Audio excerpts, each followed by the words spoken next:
सदरक्षणाय खलनिग्रहणाय असं महाराष्ट्र पोलिसांचं ब्रीदवाक्य आहे। तुमचं आमचं रक्षण करण्याची जबाबदारी असलेले पोलीस आता भक्षक बनत चालले आहेत का असा प्रश्न उपस्थित होतोय। कारण परभणी हिंसाचार प्रकरणी न्यायालयीन कोठडीमध्ये असलेल्या सोमनाथ सूर्यवंशी याचा मृत्यू पोलिसांच्या मारहाणीत झाला असा ठपका ठेवण्यात आलाय। बघूया।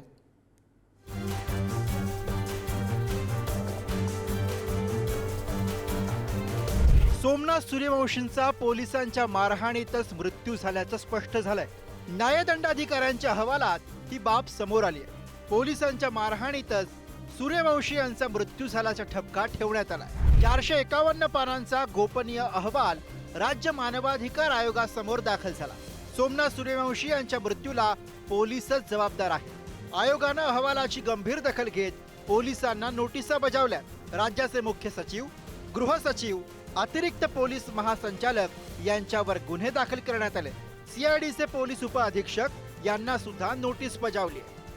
पण मला महाराष्ट्राला हा प्रश्न विचारायचा आहे की गरिबांच्या जीवाची किंमत आहे की नाही। त्यांना कोठडीत बंद करून मारला त्या सोमनाथला। त्याची आई एकटी बिचारी भांडी घासते, तिला खायला प्यायला काहीही नाही। तिच्या आजूबाजूला समर्थनार्थ कोणी उभं राहिलं नाही।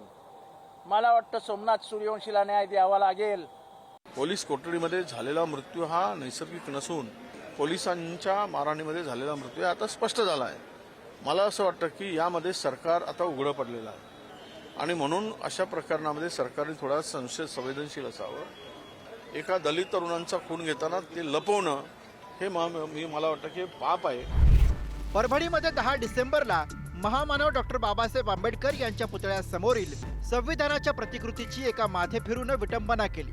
या घटनेच्या दुसऱ्या दिवशी म्हणजे 11 डिसेंबरला परभणीमध्ये आंबेडकरी संघटनेच्या वतीनं आंदोलन केलं गेलं, पण या आंदोलनास हिंसक वळण लागलं होतं। दगडफेक केल्याच्या आरोपाखाली सोमनाथ सूर्यवंशी यांच्यासह अनेकांना अटक करण्यात आली होती।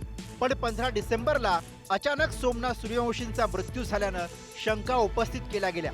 पोलिसांनी दावा केला की न्यायालयीन कोठडीत असतानाच सोमनाथ सूर्यवंशींना हृदयविकाराचा झटका आला। शवविच्छेदन रिपोर्टमधनं समोर आलं की मार लागल्यामुळे सोमनाथ सूर्यवंशी यांचा मृत्यू झाला। रुग्णालयात नेत असतानाच सोमनाथ सूर्यवंशी यांचा मृत्यू झाला। संपूर्ण शरीरावर मार लागल्याच्या खुणा होत्या।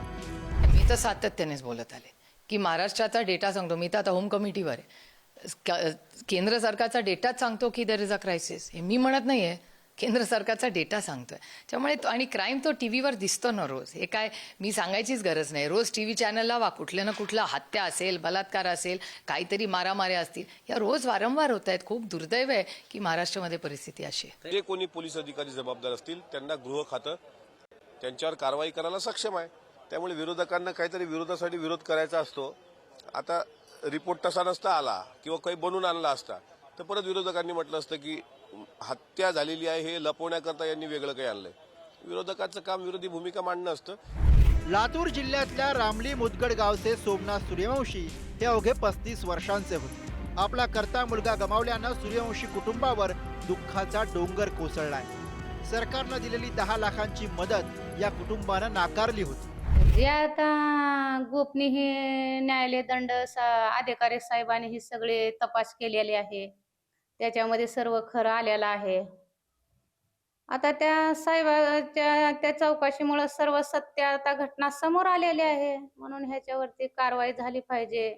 जे पोलीस आहेत ह्याच्यामध्ये दोषी पोलीस त्यांच्यावरती कारवाई करण्यात यावं। सोमनाथ सूर्यवंशी यांचा मृत्यू हृदयविकाराच्या झटक्यानं झाल्याचा दावा पोलिसांकडनं केला जात होता, पण आता त्यांचा मृत्यू मारहाणीतच झाल्याचं स्पष्ट झालं।